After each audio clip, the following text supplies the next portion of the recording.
12वी नंतरच UPSC, MPSC, banking आणि इतर स्पर्धा परीक्षांची तयारी पदवी शिक्षणासोबत करता यावी यासाठी MIT school of Indian civil सर्व्हिसेसतर्फे BA ॲडमिनिस्ट्रेशन हा अभ्यासक्रम सुरू करण्यात आल्याची माहिती पत्रकार परिषदेत देण्यात आली.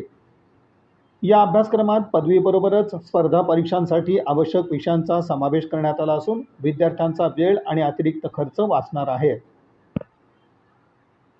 यावेळी संस्थेचे संचालक डॉक्टर सुजित धर्मपत्रे यांनी अभ्यासक्रमाची माहिती दिली. थेट लगेच आजचा जो विषय आहे आपल्या पत्रकार परिषदेचा त्याच्याकडे वळणार. सर्वप्रथमतः आमच्या स्कूल ऑफ इंडियन सिव्हिल सर्व्हिसेसचे डायरेक्टर जे आहेत डॉक्टर सुजित धर्मपत्रे सर, मी त्यांचं स्वागत करतो. आणि त्यानंतर आमच्या इथेच जे प्राध्यापक आहेत UPSCची त्यांनी अनेक वेळेस परीक्षा दिलेली आहे आणि खूप तज्ञ प्राध्यापक असे सागर सर, त्यांचंही मी सर क्षीरसागर सर. तर जास्त तुमचा वेळ न घेता मी सरांना विनंती करतो की सरांनी पत्रकारांना संबोधित करण्यात. सोलापूर नगरमधील सर्व पत्रकार बंधूंचे मी स्वागत करतो आणि आपणास विनंती करतो की एक अभिनव उपक्रम जो MIT ADT युनिव्हर्सिटी पुणे राबवत आहे तो आपण सर्वांनी समजावून घेऊन तो विद्यार्थ्यांपर्यंत पोहोचावा, जेणेकरून विद्यार्थ्यांना त्याचा लाभ होईल. प्रशासन हे संपूर्ण भारताच्या विकासासाठी आवश्यक असणारं सगळ्यात मोठं एक अभिन्न अंग आहे.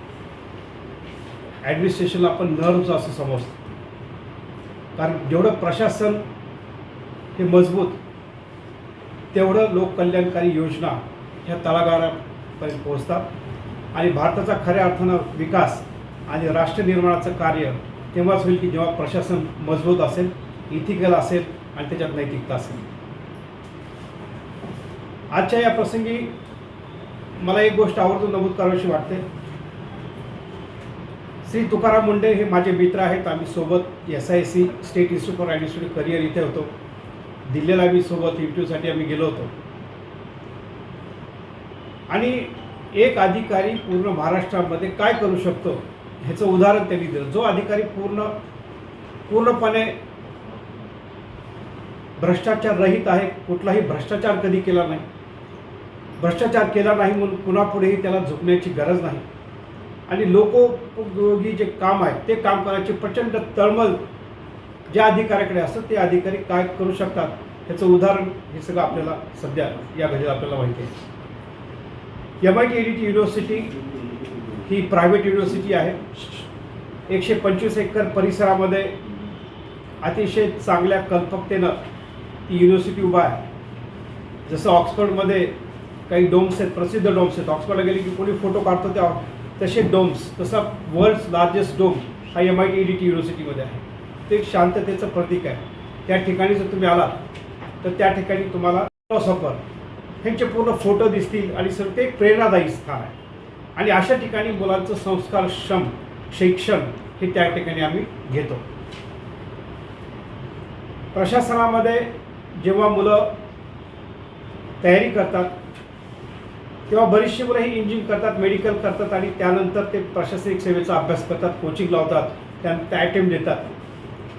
आणि होतं काय, इंजिनिअरिंग आणि मेडिकल केल्यानंतर 3-4 वर्ष ते कोचिंग लावतात. 2 अटेम्प्ट द्यायचे असते तरी 3-4 वर्ष जातात. 6-7 वर्षाचा वेळ कळत नकळत निघून जातो आणि त्यांची 7 वर्षानंतर त्यांची मुख्य जे ग्रॅज्युएशन त्यांनी केलं असतं इंजिनिअरिंग किंवा मेडिकल ह्याच्याशी त्यांची नाद सुटून जाते आणि जे ऑप्शनल सब्जेक्ट त्यांनी केला आहे त्या ऑप्शनल सब्जेक्टमध्येच त्यांचं पुढे करिअर होतं. मग तुम्हाला UPSC करायचं तर इंजिनिअरिंग मेडिकलकडे जाऊन 4 वर्ष 4.5 वर्ष वेळ का घालता? कारण त्याचा सिलेबस आहे, UPSCचा सिलेबस आहे, त्याचा सिलेबस वेगळा आहे इंजिनिअरिंग मेडिकलचा. त्यामुळे त्या ठिकाणी जाण्यापेक्षा तुम्हाला UPSC करायचंच असेल तर तुम्ही अशा पद्धतीने केलं पाहिजे की जेणेकरून आपण डिग्री होईल आणि त्यामध्येच तुमचा UPSCचा अभ्यास होईल.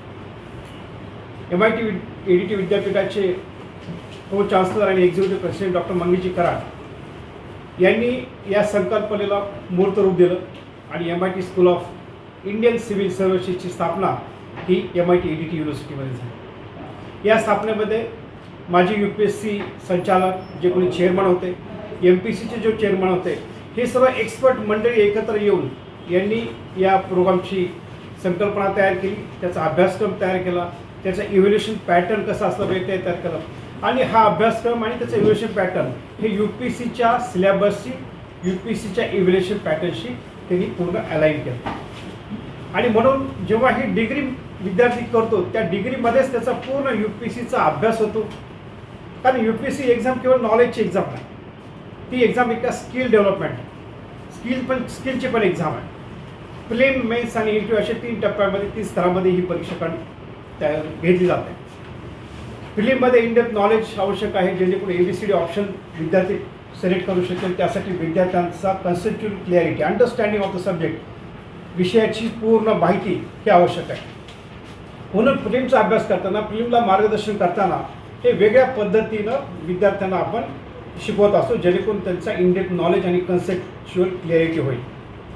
मेन्स एक्झाममध्ये रायटिंग स्किल महत्त्वाची आहे. नॉलेज भरपूर आहे पण रायटिंग स्किल माहीत नाही, लिहिता येत नाही. कारण 400 वर्ड्समध्ये 600 वर्ड्समध्ये तुम्हाला तो सगळा प्रश्नाची उत्तरे लिहावी लागतात.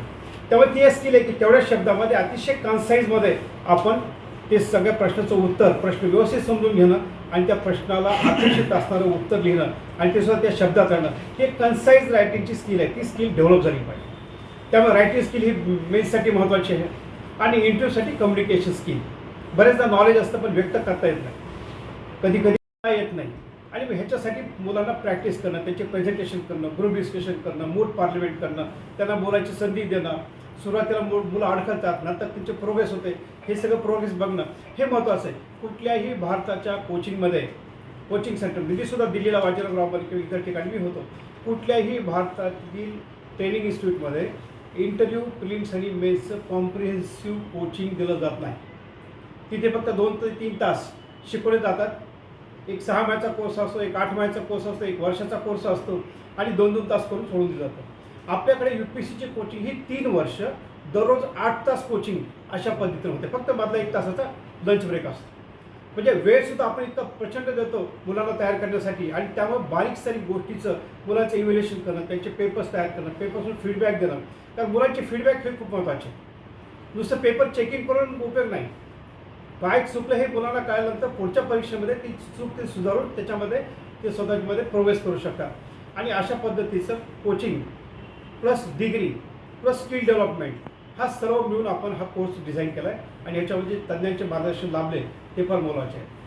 तेलंगणाचे director general of police Mahesh Bhagwat, आपल्या HRD मिनिस्ट्री जी आहे सेंट्रल, त्याचे सेक्रेटरी आनंद पाटील, शुभरंजन देशमुख मॅडम, UPSCचे chairman doctor DP Agarwal, MPSC chairman Shri Nimbalkar sir, Ishwaraji Nimbalkar, हे सर्व लोकांचं ह्याच्यामध्ये मार्गदर्शन आहे. आणि 2 महिन्यांना डॉक्टर DP अग्रवाल किंवा निंबाळकर सर हे विद्यार्थ्याशी इंटॅक्ट करतात, फॅकल्टीशी इंटॅक्ट करतात आणि क्वालिटी टीचिंग लर्निंग प्रोसेस हे ॲक्च्युली इम्प्लिमेंट होते की नाही या संदर्भामध्ये नेहमी फीडबॅक घेतला होता. आणि म्हणून ह्या विद्यार्थ्यांना डेव्हलप करण्यामध्ये आपण या संस्थेचं, या विद्यापीठाचं इन्फ्रास्ट्रक्चर हे पण फार महत्त्वाचं. स्पोर्ट्स कॉम्प्लेक्स आहेत, जागा प्रचंड आहे, लायब्ररी आहे, रीडिंग रूम आहे, पुस्तकं पूर्ण आहेत, UPSCला लागणारे टेक्स्टबुक, रेफरन्स बुक्स आहेत, UPSCला लागणारे मॅगझिन्स जे आहेत UPSC MPSCसाठी ते मॅगझिन्स देखील आहेत. आणि अशा पद्धतीने इन्फ्रास्ट्रक्चरला कुठेही कमी नाही, विद्यार्थ्यांना कुठलंही पुस्तक किंवा इतर गोष्टी घ्यायची गरज नाही, अशा पद्धतीचं वातावरण त्या ठिकाणी आपण निर्माण केलेलं आहे. मुलं रिडिंगमध्ये सकाळी 8 ते संध्याकाळी 9 वाजेपर्यंत रिडिंग रूममध्ये बसू शकतात, मॅगझिन्स वापरू शकतात. आणि सर्वात महत्त्वाचं म्हणजे फॅकल्टी. हे सगळे इन्फ्रास्ट्रक्चर आहे पण मुलांना योग्य मार्गदर्शन करणारी फॅकल्टी पण तेवढीच महत्त्वाची. आणि या फॅकल्टीमध्ये ज्यांनी UPSCचे इंटरव्ह्यू 2 वेळा, 3 वेळा, 4 वेळा, 5 वेळा ज्यांनी इंटरव्ह्यू दिले आहेत अशी फॅकल्टी आपल्याकडे आहे.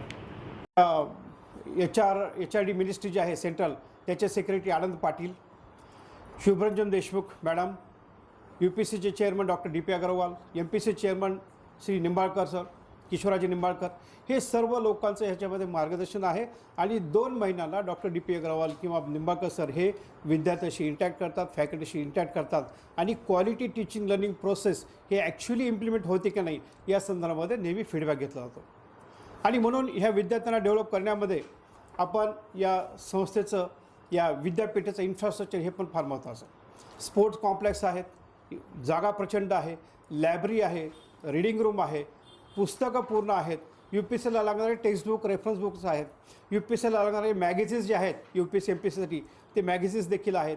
आणि अशा पद्धतीने इन्फ्रास्ट्रक्चरला कुठेही कमी नाही, विद्यार्थ्यांना कुठलंही पुस्तक किंवा इतर गोष्टी घ्यायची गरज नाही, अशा पद्धतीचं वातावरण त्या ठिकाणी आपण निर्माण केलेलं आहे.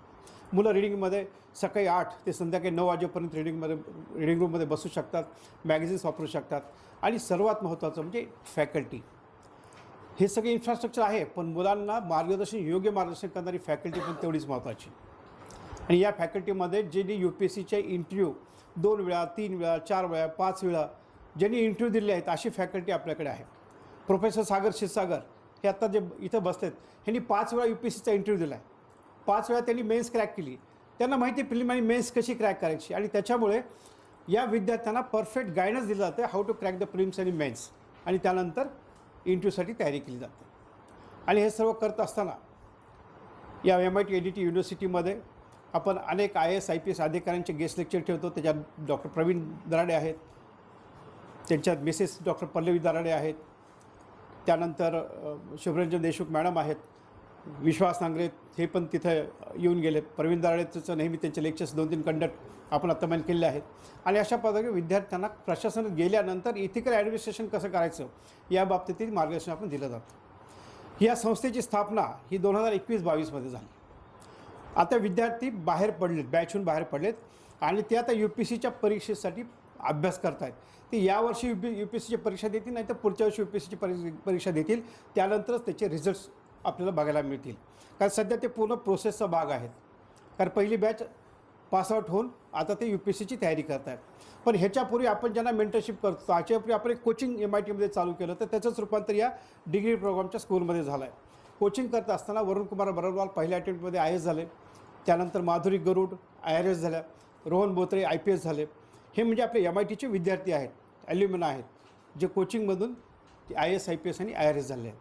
हे आता जे इथं बसतात त्यांनी 5 वेळा UPSCचा इंटरव्ह्यू दिला आहे, 5 वेळा त्यांनी मेन्स क्रॅक केली. त्यांना माहिती आहे प्रिलिम आणि मेन्स कशी क्रॅक करायची, आणि त्याच्यामुळे या विद्यार्थ्यांना परफेक्ट गायडन्स दिलं जातं how to crack the prelims आणि मेन्स, आणि त्यानंतर इंटरव्ह्यूसाठी तयारी केली जाते. आणि हे सर्व करत असताना या MIT ADT युनिव्हर्सिटीमध्ये आपण अनेक IAS IPS अधिकाऱ्यांचे गेस्ट लेक्चर ठेवतो. त्याच्यात डॉक्टर प्रवीण दराडे आहेत, त्यांच्यात मिसेस डॉक्टर पल्लवी दराडे आहेत, त्यानंतर शुभरंजन देशमुख मॅडम आहेत, विश्वास नांगरे हे पण तिथं येऊन गेले. प्रवीण दराडेचं नेहमी त्यांचे लेक्चर्स 2-3 कंडक्ट आपण आत्ता केलेले आहेत.